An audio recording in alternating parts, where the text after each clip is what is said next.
కేంద్ర మంత్రి బండి సంజయ్ కుమారుడిపై పోలీసులు లుకౌట్ నోటీసులు జారీ చేయాలని తెలంగాణ రక్షణ సేన అధ్యక్షురాలు కల్వకుంట్ల కవిత డిమాండ్ చేశారు. బండి సంజయ్ మోదీ సభకు హాజరు కావడం వల్ల రాజకీయ నాయకుల పిల్లలు ఏ తప్పు చేసినా తప్పించుకుంటారనే అభిప్రాయం ప్రజల్లో ఏర్పడిందని కవిత ఆరోపించారు. కొందరు అత్యుత్సాహంతో బాధితురాలి ఫోటోలను బయటపెట్టారని, వారిని వెంటనే అరెస్టు చేయాలని డిమాండ్ చేశారు.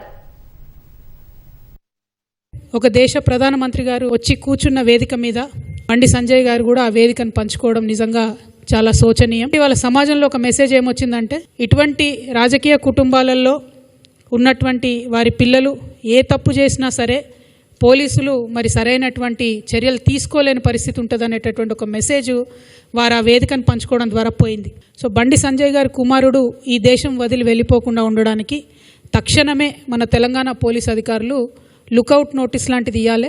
ఆ అమ్మాయి జీవితాన్ని నాశనం చేయడానికి ఇవాళ డైరెక్ట్గా బీఆర్ఎస్ పార్టీయే కారణం.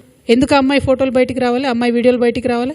నేను పోలీస్ శాఖ వారిని కోరుతా ఉన్నాను, ఎవరెవరైతే ఆ అమ్మాయి ఫోటోలు వీడియోలు పోస్ట్ చేసిండ్రో ఆ సోషల్ మీడియా అకౌంట్స్ బ్లాక్ చేయండి, వారిని ఖచ్చితంగా అరెస్ట్ చేయాలని చెప్పి నేను డిమాండ్ చేస్తూ ఉన్నాను.